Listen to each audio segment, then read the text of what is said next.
Shalom, selamat pagi Bapak Ibu, rekan-rekan yang dikasihi dan yang diberkati oleh Tuhan Yesus Kristus. Dengan penuh sukacita dan rasa syukur kepada Tuhan, kalau pagi hari ini kembali saya bisa menjumpai Bapak Ibu Saudara semua melalui program Motivasi Pagi. Firman Tuhan yang hendak kita baca, kita renungkan bersama di pagi hari ini terambil di dalam surat Kolose pasal 3 ayat yang ke-9 yang berbunyi demikian. Jangan lagi kamu saling mendustai, karena kamu telah menanggalkan manusia lama serta kelakuannya. Amin. Bapak Ibu Saudara, rekan-rekan yang diberkati Yesus Kristus, ajaran Paulus tentang perilaku disertai dengan mengingatkan, jangan lagi kamu saling mendustai. Penekanan pada saling itu artinya satu sama yang lain, menunjukkan bahwa ini adalah pedoman internal, tuntutan etis bagi komunitas gereja. Tidak berbohong adalah larangan yang sering disebutkan oleh Roh Kudus, tidak hanya tertuju kepada jemaat Kolose. Selanjutnya, Paulus menggunakan perumpamaan berganti pakaian, menggambarkan bahwa orang Kristen harus memiliki perubahan perilaku.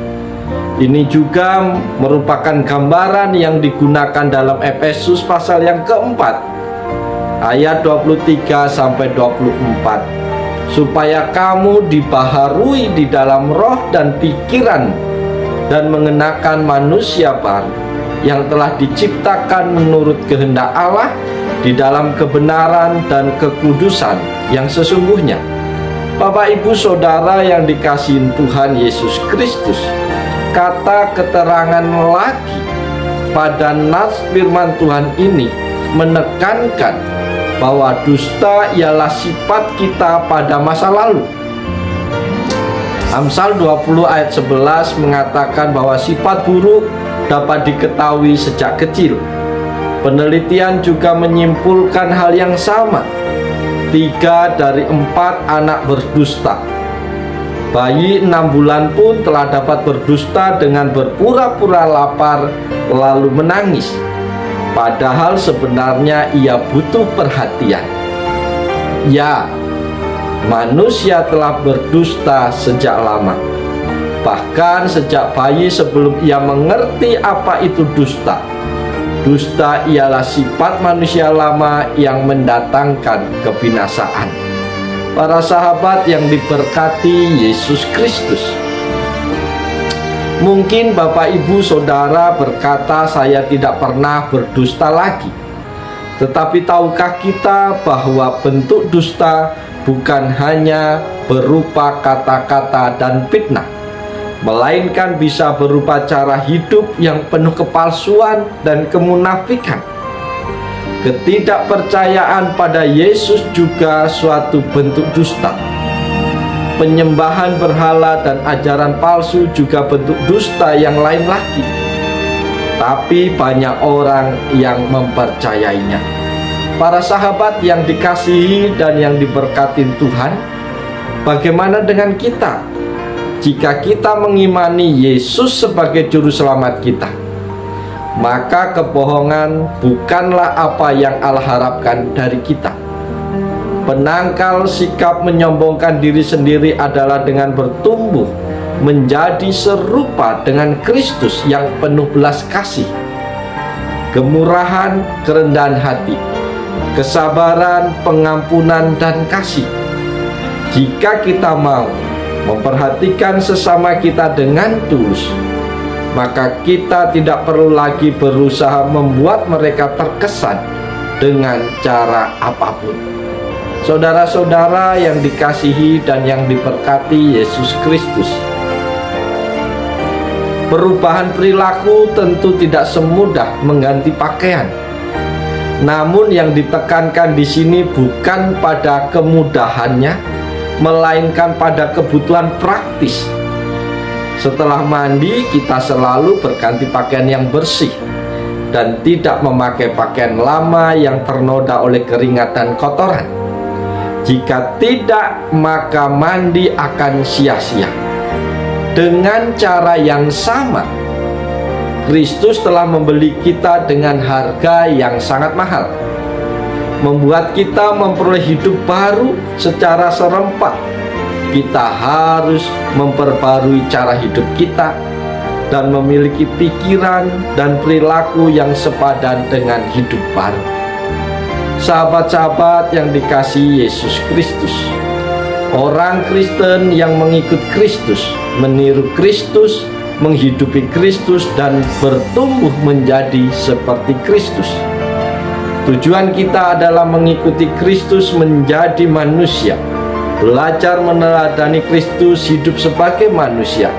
Kita akan menghidupi kembali wajah asli manusia yang terhilang karena dosa Adam. Selama berabad-abad, hanya manusia Yesus Kristus yang dapat menghidupi bentuk manusia asli ketika Allah menciptakan manusia, yaitu wajah asli yang sesuai dengan kehendak ciptaan Allah. Yesus Kristus adalah 100% manusia apa adanya. Ia adalah Allah yang datang menjelma menjadi manusia. Sahabat-sahabatku yang diberkati Yesus Kristus, pembaruan individu membawa pembaruan kelompok komunitas. Rasul Paulus tidak hanya peduli dengan perubahan hidup dalam kehidupan pribadi, tetapi juga ketika hidup dalam kehidupan individu berubah, kelompok komunitas tempat dia berada akan ikut berubah. Setiap individu dan setiap kelompok komunitas di dunia diubahkan oleh Kristus. Akhirnya dunia akan diubahkan dan ditransformasikan. Kristus adalah dasar penciptaan dan tujuan akhir dari segala sesuatu. Semua manusia tanpa memandang ras, suku, bangsa akan bersama masuk dalam Kristus. Karena itu firman Tuhan melarang kita yang telah lahir kembali dan menjadi manusia baru, jangan lagi berdusta. Para sahabat yang dikasihi Tuhan, pagi hari ini firman Tuhan telah kita dengar, telah sampai kepada kita. Oleh sebab itu mari kita jalani hari ini dengan penuh sukacita dan tetap ada dalam kendali Tuhan.